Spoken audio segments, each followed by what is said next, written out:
করেছেন। আর সঙ্গে সঙ্গে হরিদাস ঠাকুরকে সেই ভোগের থালার প্রসাদ দিয়ে আর তিনি কি করলেন বললেন, কি বললেন, তুমি খাইলে হয় কোটি ব্রাহ্মণ ভোজন, এত বলি শ্রাদ্ধ পাত্র করিলা অর্পণ।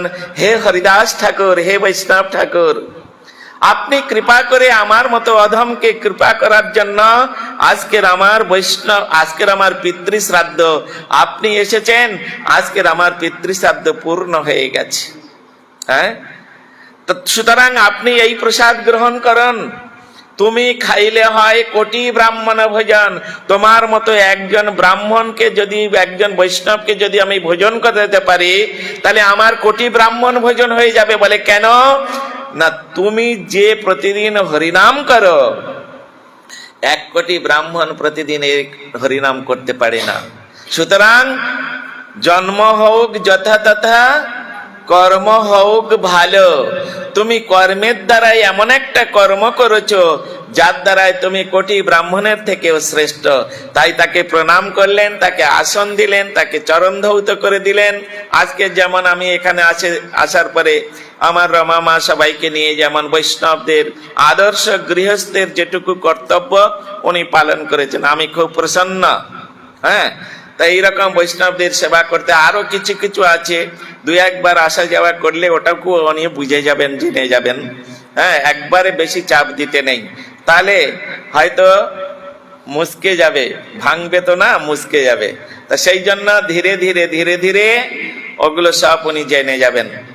তো এইরকম ভাবে অদ্বৈত আচার্য তাকে যখন প্রসাদ দিয়েছেন, আর তখন সমস্ত ওই ব্রাহ্মণগণ তারা প্রচন্ড রেগে গিয়েছে। কি অদ্বৈতাচার্য, আপনি আমাদেরকে ডেকে এনে অপমান করছেন, আমরা বড় বড় ব্রাহ্মণ গায়ত্রী মন্ত্র জপ করি ইত্যাদি করি, আপনি আমাদের ডেকে এনে আমাদেরকে খেতে না দিয়ে একজন বিধর্মী মুসলমানকে আপনি খেতে দিচ্ছেন।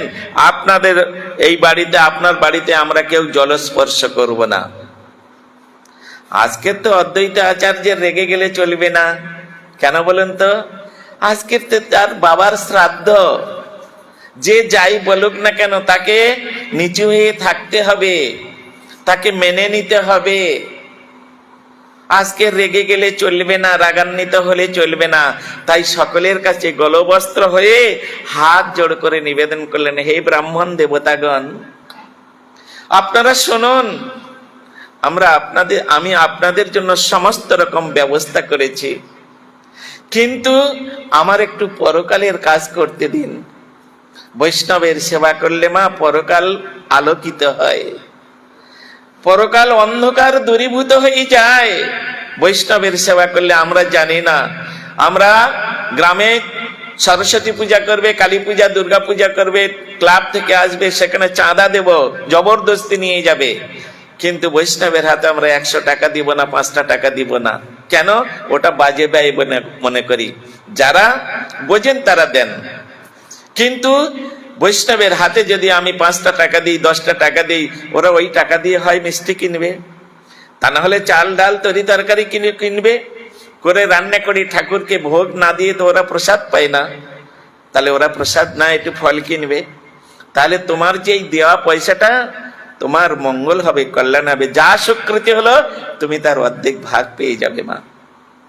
হ্যাঁ, এটা ফিক্সড ডিপোজিট বৈকুণ্ঠ জগতে জমা থাকলো বৈষ্ণবের কাছে, এটা বৈকুণ্ঠের ব্যাংকে জমা থাকে। গুরু বৈষ্ণবের সেবা মা, এটা বৈকুণ্ঠের ব্যাংক, পরের জন্মে আবার পেয়ে যাবেন। এই জন্য পূর্ব জন্মার্জিত ধনম, পূর্ব জন্মার্জিত বিদ্যা আর পূর্ব জন্মার্জিত ধর্ম ধাবতি অগ্রে অগ্রে। পূর্ব জন্মে কিছু করা না থাকলে এই জন্মে পাবেন না।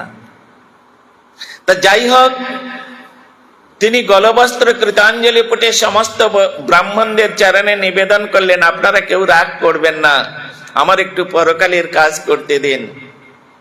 এই বলে তিনি ওই হরিদাস ঠাকুরকে সেবার পরে আর সবাইকে অনুরোধ করলেন, আপনারা বসুন। বলেন, না, আমরা কেউ তোমার বাড়িতে জলস্পর্শ করব না। বলে সে কি, আপনারা এত 400-500 লোকের নিমন্ত্রণ হয়েছে, আর সেই মতো রান্না বান্না হয়েছে, আর শুধু ওই 2-1টা তরকারি আজকেকার মতো নাই মা, ভোরবেলা থেকে রান্না শুরু হয়েছে, 4-5 জন লোক রান্না করছে, স্বয়ং সীতা দেবীও রান্না করছেন। হ্যাঁ, কত রকম ভ্যারাইটিস রান্না, 56 ব্যঞ্জন, সুস্বাদু অন্ন, সমস্ত সব রান্না বান্না হয়েছে, ভোগ হয়ে গেছে। এসব প্রসাদ কি হবে? আপনারা যদি চলে যান তাহলে কি হবে? বলে তা তো আমরা জানি না, তোমার বাড়িতে আর আমরা ক্ষণকাল থাকবো না। এই বলে সব বিদায় নিচ্ছে, সব চলে যাচ্ছে। নানা রকম কটূক্তি করতে করতে অদ্বৈতাচার্যকে চলে যাচ্ছে। আর অদ্বৈতাচার্যকে, তিনি হচ্ছেন স্বয়ং মহাবিষ্ণুর অবতার। হ্যাঁ, মহাবিষ্ণুর অবতার, তিনি সাধারণ ব্যক্তি নন। তখন তার অঙ্কশায়িনী লক্ষ্মীকে ডাকলেন, লক্ষ্মী, আজ্ঞে প্রভু, এদিকে আসো। হ্যাঁ বলুন প্রভু। এই যে ব্রাহ্মণগণ এখানে প্রসাদকে অপমান করে চলে গেছে বাড়িতে, তুমি ওদের গৃহে যাও, গিয়ে ওদের গৃহে যা কিছু আছে A to Z, একটা ঝাড়ু পর্যন্ত যেন না থাকে, সব শেষ করে নাও। হ্যাঁ, দেখুন অদ্বৈত প্রভুর খেল। আপনারা জানেন এসব কথা, অদ্বৈত প্রভুর আশ্রয়ে থাকেন, শান্তিপুরে থাকেন, কিন্তু এসব কথা জানেন না। চৈতন্য চরিতামৃত আলোচনা করবেন, গুরু বৈষ্ণবের সঙ্গ করবেন, আপনারা এসব কথা পেয়ে যাবেন। তো তখন সব শেষ করে নাও, আর বলতে সময় লাগে, লক্ষ্মী দেবীর করতে সময় লাগে না। হ্যাঁ, এই বলে যারা লক্ষ্মী, তারা লক্ষ্মী ছাড়া হয়ে গেল। বাড়িতে গিয়ে জল খেতে যাবে, দেখছে কলসিতে জল নাই। ঝাড়ু দিতে যাবে, ঝাড়ু নাই। চালের কলসিতে চাল নাই, ডাল নাই, তেল নাই, কিছু নাই, শূন্য ঘর পড়ে আছে। স্নান করতে যাবে, জল আনতে পুকুরে যাচ্ছে, পুকুরের জল শুকিয়ে যাচ্ছে। লক্ষ্মী বিমুখ। হ্যাঁ, যারা হরিগুরু বৈষ্ণবের এই প্রকার অসম্মান করে, যারা প্রসাদকে অসম্মান করে, তাদের এই রকম দুর্গতি হয়ে থাকে। সুতরাং এই অবস্থা, চিন্তা করছে ব্যাপার স্যাপার কি, বুঝতে পারছেন না। কোন রকমের সেদিনটা কেটে গেল। মা না খেয়ে না দিয়ে জলও পাচ্ছে না। গ্লাসে করে জল নিয়ে টিউবওয়েলে যাবে জল আনতে, জল শুকিয়ে যাচ্ছে, জল পড়ছে না। কদিন থাকা যায় এইভাবে? একদিন গেল, দুদিন গেল, কোন রকম পড়ে থাকলো। কেন? ওই যে অদ্বৈত আচার্যকে অপমানিত করে চলে এসেছে, বৈষ্ণবকে অপমান করে চলে এসেছে, উনি বিষ্ণু এবং বৈষ্ণব, তাই এই অবস্থা। তখন সমস্ত ব্রাহ্মণগণ মানে চিন্তা করলেন, দুদিন তো কিছুই জুটলো না, আর তো ক্ষুধা সহ্য করা যাচ্ছে না, যেখানে যাচ্ছি সেখানেও কিছু পাচ্ছি না, ব্যাপার কি? নিশ্চয়ই আমাদের অদ্বৈত প্রভুর চরণে অপরাধ হয়ে গেছে, চলো আমরা সবাই মিলে গিয়ে তার কাছে ক্ষমা চাই। এই বলে সবাই মিলে তখন 3 দিনের দিন অদ্বৈত প্রভুর কাছে গেলেন, গিয়ে সকলেই চরণে পড়ে গেছেন, প্রভু আমাদের ক্ষমা করুন, আমরা বুঝতে পারি নাই। হ্যাঁ, আমরা বুঝতে পারি নাই। এই বলে খুব আকুতি মিনতি করছেন। অদ্বৈত প্রভু বলেন, কোনো চিন্তা নাই, আপনারা যে আপনাদের ভুল বুঝতে পেরেছেন, এটাই আপনাদের প্রায়শ্চিত্ত হয়ে গেছে। আপনারা যে আপনাদের ভুলটা বুঝতে পেরেছে, কেউ অন্যায় করে কিন্তু অন্যায়টা বোঝার চেষ্টা করে না। হ্যাঁ, সে হচ্ছে দাম্ভিক, সে হচ্ছে পাষণ্ড, জন্মে জন্মে হয় তার যমদণ্ড। হ্যাঁ, অন্যায় করে যে অন্যায় স্বীকার করে না, বুঝতে চেষ্টা করে না, অনুশোচনা যার আসে না, সে হচ্ছে পাষণ্ড। তোমরা যে ভুল বুঝতে পেরেছো, তোমাদের ভুলটা, অতএব তোমাদের কোনো দোষ আমি নিচ্ছি নাই। তোমরা আসন, সেই আসন 3 দিন আগে আসন করে রেখেছে মা, পাতা পাতা আছে, বসে যাও। বলে ওতে ধুলোবালি পড়েনি? বলে না, এটা অপ্রাকৃত জগতের কথা, এটা এই জগতে হয়, অপ্রাকৃত। আর 3 দিন আগে রান্না হয়েছে, থাকবে? আমরা এবেলা রান্না করলে ওগুলা থাকে না? হ্যাঁ, 3 দিন আগে রান্না রয়েছে, সব চাপা দিয়ে রেখে দিয়েছে। কারণ ওই ব্রাহ্মণগণ যখন চলে যাচ্ছিলেন তখন বলে দিয়েছিলেন, এই প্রসাদ এটা হচ্ছে বৈকুণ্ঠ বস্তু, প্রসাদ হচ্ছে ভগবানের কৃপা, প্রসাদ হচ্ছে ভগবানের অধরামৃত, এটা কোনোদিন নষ্ট হয় না, এই প্রসাদ এসে আপনাদেরকেই খেতে হবে বলে দিয়েছিলেন। তাই এসে বসে গেলেন, 3 দিনের ক্ষুধা, বুঝতে পারছেন তো কি অবস্থা, হ্যাঁ? আর সব বসে গেছেন, আর অদ্বৈত প্রভু পরিবেশন করছেন নিজেই। তো সেখানে বর্ণিত আছে মা, যখন অদ্বৈত প্রভু ওই 3 দিনের আগের প্রসাদ যখন পরিবেশন করছেন, মনে হচ্ছে ব্রাহ্মণরা অনুভব করছেন যে এই মাত্র রান্না করে ঠাকুরকে ভোগ লাগিয়ে আর আমাদের পরিবেশন গরম গরম পরিবেশন করছেন। এই হচ্ছে ভগবত জগতের বিচার, এই হচ্ছে ভগবত জগতের চিন্তাধারা। এটা জড়িয়ে জগতের চিন্তাধারা নয়, জড়িয়ে জগতের কার্য নয়। তা আজকের এই যে বৈশাখ মাসে আমার শ্রদ্ধেয় অরবিন্দ বাবু এবং তার ভাতৃদেব আর আমার স্নেহময়ী মা, আর যারা এই বৈশাখ মাসে যারা ভগবানের কথা এইরকম শোনার জন্য আপনারা আগ্রহ করে এত দূর থেকে এসেছেন, তো আমি অদ্বৈত প্রভুর চরণে প্রার্থনা করছি, হে ভগবান, হে অদ্বৈত প্রভু, যারা শান্তিপুরে বাস করে একটু তাদের শান্তি যেন হৃদয়ে থাকে, সেটার জন্য প্রদান করুন। কেন? অদ্বৈত প্রভুকে এই তত্ত্বটুকু যদি আপনি জানতে পারেন, তাহলে আপনি হৃদয়ে শান্তি পাবেন। হ্যাঁ, ভগবানকে জানা, গুরুকে জানা, বৈষ্ণবকে জানা, যিনি জেনেছেন, তার মতো শান্তি আর এই জগতে কেউ কোনোদিন পাবে না। এই সংসারে অনেক কিছু জেনে থাকবেন, অনেক কিছু বুঝে থাকবেন, অনেক আত্মীয় স্বজন অনেকে এসে মিটবে, কিন্তু ভগবত প্রাপ্তি, বৈষ্ণব প্রাপ্তি, এর মতো শান্তি এই জগতে নেই। তাই এখানে দেখুন, সেই ব্রাহ্মণগণ, তারা বড় বড় সমস্ত ব্রাহ্মণ, তারা ফিরে চলে গেল, আবার আসতে হলো সেই বৈষ্ণবের কাছে। দেশের রাজা পরীক্ষিত মহারাজ, আমাদের দেশের রাজা পরীক্ষিত মহারাজ শশাগরা ধরনের রাজা ছিলেন। হ্যাঁ, ভারতবর্ষের সম্রাট তিনি। তার গাড়ি বাড়ি, ধন জন, টাকা পয়সার কোনো অভাব ছিল?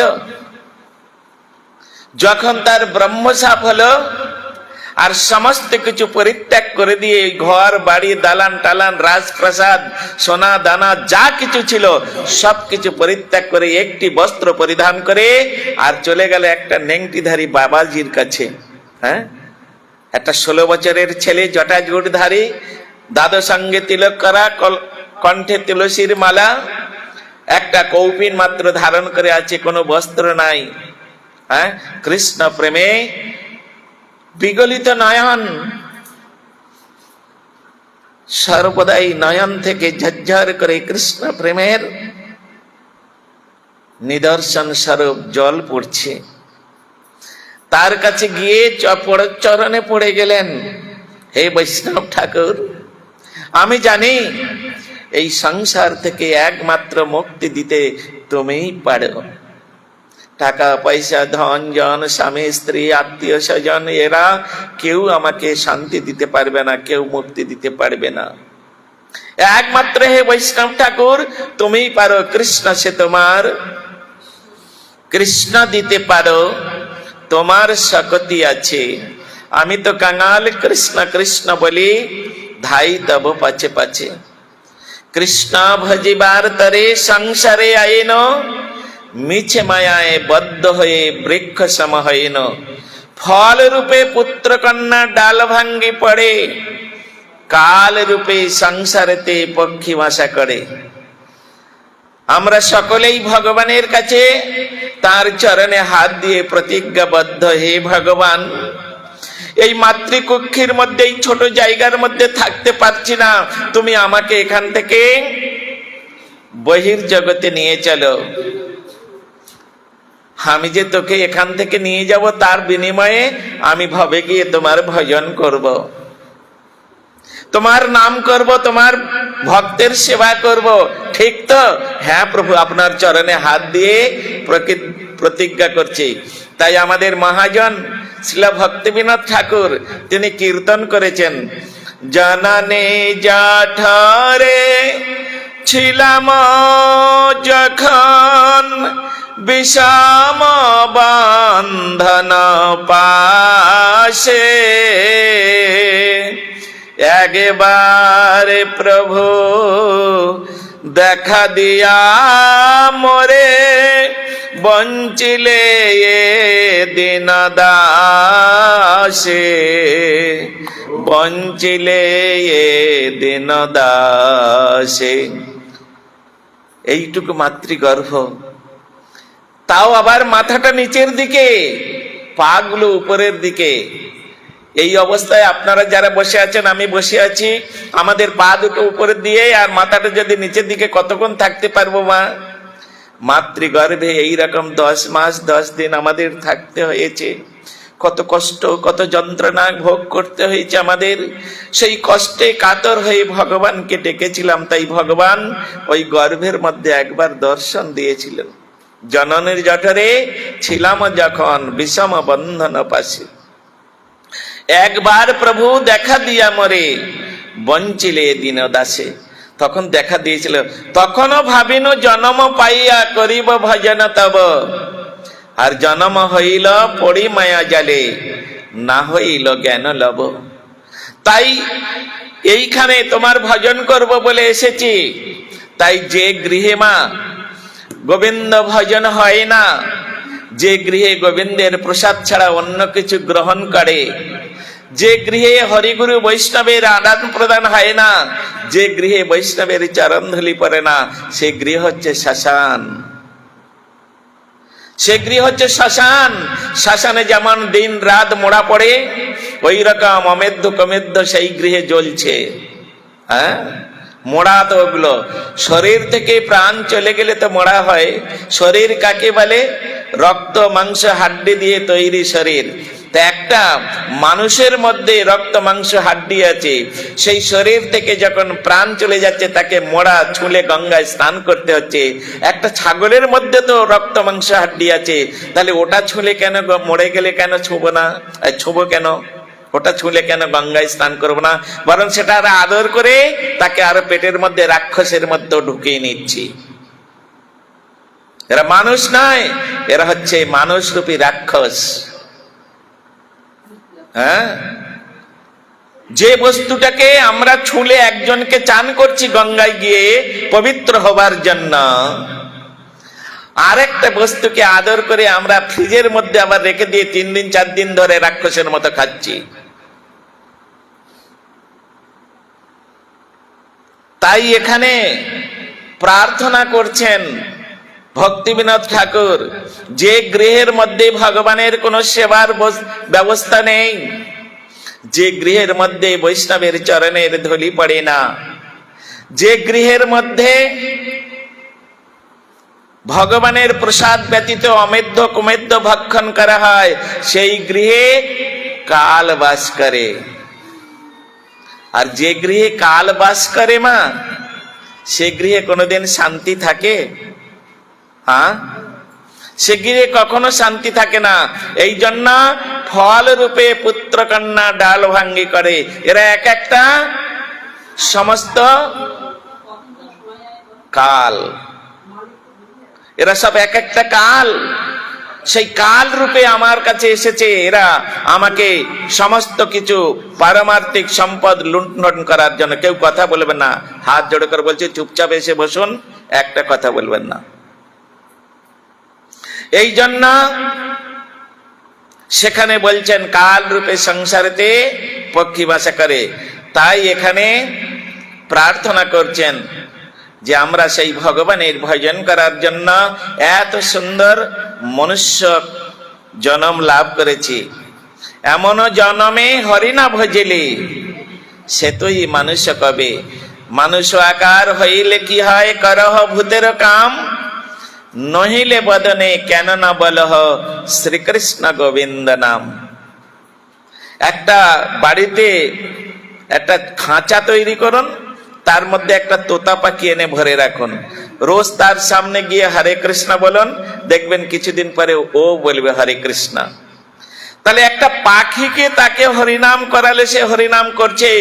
মানুষ এত জঘন্য, এত নিকৃষ্ট, হাজার বার বললেও সে হরিনাম করবে না, হরিনাম বলবে না। এর থেকে পাষণ্ড আর জগতে কে আছে? পাখিরে যে নাম লইলে লয় সারি সুখ আদি যত, তুমি যে ইহাতে আলস্য করহ সে হয় কেমন মত। তো সুতরাং মানুষ হচ্ছে সব থেকে, আর মানুষকে বলা হয়েছে সর্বভোগ। কোনো কিছু বাদে না, যা পাচ্ছে তাহলে তাই দিচ্ছে গালে। হ্যাঁ, পায়খানা প্রস্রাব সবকিছু খেয়ে নিচ্ছে। বলে কি করে? আপনারা দেখবেন কিছু কিছু এই বর্ষাকালে মাঠের মধ্যে সমস্ত মাছ হয়, আর মাছগুলো ধরে বাড়িতে আনবেন, যখন কাটবেন দেখবেন ওর মধ্যে থেকে বিষটা বেরোবে। কেন? ওরা সব খায়, মোড়া খায়। মৎস্য ভক্ষানি সর্বভক্ষানি, মাছ খাওয়া মানে পায়খানা প্রস্রাব মোড়া টোড়া সবকিছু খাওয়া হয়ে যাচ্ছে। এটা মানুষের খাবার নয়। স্বয়ং ভগবান শ্রীকৃষ্ণ অর্জুনকে লক্ষ্য করে গীতার মধ্যে বললেন, রসনাং তদ অর্পিতে যজ্ঞাশিষ্ট সোন সন্ত মজ্জন্তি সর্ব কিল্লিশাই ভুঞ্জতে তে অঘং পাপা পচন্তি য আত্মকারণাৎ। নিজের জন্য যারা রান্না করে খায় তারা প্রতি গ্রাসে গ্রাসে পাপ ভক্ষণ করে। যারা ভগবানের জন্য রান্না করে ভগবানকে ভোগ দিয়ে প্রসাদ পায়, তাদের শরীরে যদি কোনো পাপ থাকে ওই পাপটা দূরীভূত হয়ে যায়। নিতাই গৌর প্রেমানন্দে হরি হরি বল। পাপ দূরীভূত হয়ে যায়। এই জন্য রান্না হবে ভগবানের জন্য। এটা কৃষ্ণের সংসার। আমরা তো গরু গাধা ছাগল ভেড়া কুকুর শুকরের সংসার করছি। হ্যাঁ, এটা ড্রিঙ্ক বি মেরি, খাও দাও আর বিয়ে করে মজা করো, এই হচ্ছে আমাদের সংসার। এটা সংসার নয়, এটা কুকুরের সংসার, এটা শুকরের সংসার। কৃষ্ণের সংসার করো ছাড়ি অনাচার, বলা আছে না? মুখস্থ করে রেখেছি, গিলে খেয়ে রেখেছি, কিন্তু পালন করব না। দুর্ভাগা, হতভাগা। শাস্ত্র বলেছেন কৃষ্ণের সংসার করো ছাড়ি অনাচার, জীবে দয়া নামে রুচি সর্বধর্ম সার। ছোটবেলায় শীতের সময় লেপ চাপা দিয়ে শুয়ে থাকতাম। বাবা মা উঠতে বলতে উঠতাম না। লেপ ছেড়ে শীতের সময় ওঠা যায়? হ্যাঁ, আর সেই সময় ঠাকুরমা সেই 4টের সময় উঠে, ঠাকুরের 4টের সময় উঠে কে বন্ধ করলো? ওই সুইচ বন্ধ করছে কেন বারবার? সুইচে হাত দেবেন না। তো এইরকম ভাবে তারের ওর বসলে কিছু হবে না। তো এইরকম ভাবে সেই কি বলছিলাম, অন্যমনস্ক হয়ে যায়, দেখলেন তো? যেটা বলছিলাম যে এই প্রকার মানুষ তারা কি করে? তারা হচ্ছে, তাদেরকে বলা হয়েছে সর্বভোগ। তারা সবকিছু গ্রহণ করে, কিছুই বাদ দেয় না। হ্যাঁ, তা সুতরাং মানুষ যদি ভগবানের প্রসাদ ভোজী না হয় তাকে মানুষ বলা হবে না। হ্যাঁ, মানুষ বলা হবে না। তাকে কি বলা হবে না? কি বলা হবে? নারদ ঋষি বলছেন স নর কি ব্রহ্ম রাক্ষস। যারা এই রকম ভাবে জীবন যাপন করে, হ্যাঁ, যারা গডকে সেন্টার করে সাধন ভজন করে না, ভগবান সংসার করে না, তাদেরকে বলা হয়েছে পশুবধ জীবন। What is the difference animal and man? একটা মানুষের থেকে একটা পশুর কোনো ডিফারেন্স নাই। বলে কেন? বরং মনুষ্য জন্মের থেকে বা জীবনযাপনের থেকে পশুদের জীবনযাপন অনেক উন্নত। একটা বাড়িতে কুকুর পুষেছেন, দিনে যদি একবার খেতে দেন এইটুকু, ওটুকু খেয়ে আপনার বশ্যতা স্বীকার করবে। আর আপনার 5 বার 5 থালা ভাত না হলে বিড়াল ডিঙাতে পারবে না, না হলে চলবে না। তাহলে দেখুন একটা পশুর কত তার কন্ট্রোল, তার লাইফটাকে কত কন্ট্রোল করেছে সে। হ্যাঁ, তাহারা বছরে একবার মাত্র স্ত্রী সঙ্গ করে, আর আমাদের তো আনকন্ট্রোল, কোনো তো ঠিক নাই, যখন তখন। সুতরাং এদিক থেকে পশুরা অনেক শ্রেষ্ঠ। আহার নিদ্রা, ওরা অল্প ঘুমায়, অল্প ঘুমায়। হ্যাঁ, একটু সাড়া হলে সঙ্গে সঙ্গে উঠে চলে যায়। সব সময় যার নুন খেয়েছে তার গুণ গায়, কিন্তু আমরা নিমক হারাম, ভগবানের নুন খাই, ভগবানের গুণ গাই না। সুতরাং এর থেকে নিমক হারাম আর পৃথিবীতে দ্বিতীয় কেউ আছে বলে আমার জানা নেই। যারা ভগবানের নাম না করে তারা নিমক হারাম। আর কি করে? কুকুর বিড়ালগুলো, শুকরগুলো, এরা বছরে 8-10টা 5টা 6টা বাচ্চা উৎপাদন করে। আমরা সারা বছরে চেষ্টা করে একটাও পারি না। তাহলে উন্নত কারা? What is the difference animal and man? কোনো ডিফারেন্স নাই। হ্যাঁ, হরি ভজতে, তিনি হচ্ছে মানুষ, হরি না ভজলে তিনি পশু। ধর্মে তেষাং অধিক বিশেষ, ধর্মে নহি না পশু সমানা। সুতরাং ভগবান আমাদের সৃষ্টি করেছেন। ইংরেজিতে একটা কথা আছে, man of the best created of God. হ্যাঁ, man of the best created of God, অর্থাৎ মানুষ হচ্ছে ঈশ্বরের সর্বশ্রেষ্ঠ সৃষ্টি। তা মানুষ যদি সর্বশ্রেষ্ঠ সৃষ্টি হয়, তার জন্য শ্রেষ্ঠ কাজ আছে, যেটা অন্য ইতর প্রাণীরা পারবে না। সেটা হচ্ছে একমাত্র হরিভজন করা। আজকের যদি আমাদের রমামা, আমাদের অরবিন্দ বাবু, এই আপনাদের এইখানে মুখার্জিপুর ইত্যাদি সমস্ত যে সমস্ত গ্রাম টামগুলো রয়েছে, ছাগল, কুকুর, গরু, গাদা, ছাগল, ভেড়া, এদেরকে বলে, এই নবদ্বীপ থেকে মহারাজ এসেছে, আমার বাড়িতে হরিকথা হবে, যাবি, হরিনাম শুনবি, প্রসাদ পাবি, আসবে। আপনাদের বলেছে আপনারা এসেছেন কেন? আপনাদের মধ্যে হোশ শক্তি আছে। আমরা ছোটবেলায় সবাই পড়েছেন স্কুলে, মানুষের হচ্ছে 5টা অবস্থা আছে। হ্যাঁ, একটা হচ্ছে আচ্ছাদিত অবস্থা, যাকে বলা হয় চেতন। 5 প্রকার চেতনতার প্রকাশ মানুষ্য শরীরে ঘটে। আচ্ছাদিত চেতন, মুকুলিত চেতন, সংকুচিত চেতন, বিকশিত চেতন, পূর্ণ বিকশিত চেতন। যারা পড়েছেন তারা ভালো। 1979-এ যারা মাধ্যমিক পরীক্ষা দিয়েছেন, সেই সময় এই সাবজেক্টটা তাদের পড়তে হয়েছে। 1997-এ যাহারা, আমি সেই তখনকার স্টুডেন্ট। তা সুতরাং সেখানে বলছেন আচ্ছাদিত চেতন, প্রথমে বললেন 1 নম্বরে চেতনতা আছে, কিন্তু চেতনতাটা আচ্ছাদিত অবস্থায় আছে। যেমন আপনাদের দেশে লজ্জাবতী গাছ আছে না, দেখেছেন? পাতাগুলো মেলে থাকে, তার গায়ে টাচ করার সঙ্গে সঙ্গে ও কুকড়ে যায়। তার মানে ওর মধ্যে চেতনতা রয়েছে, কিন্তু ওই চেতনতার কোনো প্রকাশ নেই। এই জন্য ওদেরকে বলা হয় জড়ীয় চেতন। ওদের চেতনতা আছে, কিন্তু চেতনতা হচ্ছে জড়, যার কোনো প্রকাশ নেই। তারপরে আসছে মুকুলিত চেতন, অল্প অল্প চেতনতা আছে। যেমন যোগ, হ্যাঁ, তারপর কেঁচো, সাপ, বিচ্ছু, এদেরকে বলা হয় মুকুলিত চেতন। একটা সাপ এদিকে আসছে, পায়ে এরকম করুন আর যা যা করুন, ও কিন্তু পালিয়ে যাবে, কারণ ওদেরও চেতনতা আছে।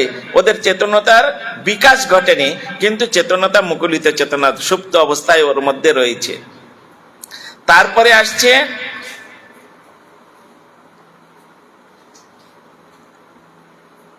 বিকশিত চেতন। বিকশিত চেতন মানে না, আচ্ছাদিত চেতন হলো, মুকুলিত চেতন হলো। তারপরে আরেকটা কি বললাম? মুকুলিত চেতন, আচ্ছাদিত চেতন, তার আগে একটা আছে, আমি নিজেই ভুলে যাচ্ছি, অন্যমনস্ক হয়ে যাচ্ছি। তা যাই হোক, সেটা হচ্ছে সংকুচিত চেতন। সংকুচিত চেতন, সংকুচিত চেতন হচ্ছে কাক, পাখি, গরু, এদেরকে সংকুচিত না। একটা গরু, আপনি এখানে একটা শাকের ক্ষেত করেছেন, বাগান করেছেন, চারিদিকে প্রোটেকশন দিয়েছেন, আর কোন রকম ভাবে গরুটা এসে ওখানে ঢুকে গেছে, গিয়ে খাচ্ছে, আপনি তাকে একটা লাঠি নিয়ে মেরে মেরে গেটের কাছে করে দিয়ে আসলেন।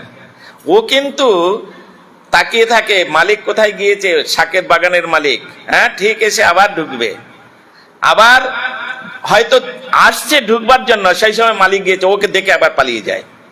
এদেরকে বলা হয় সংকুচিত চেতন।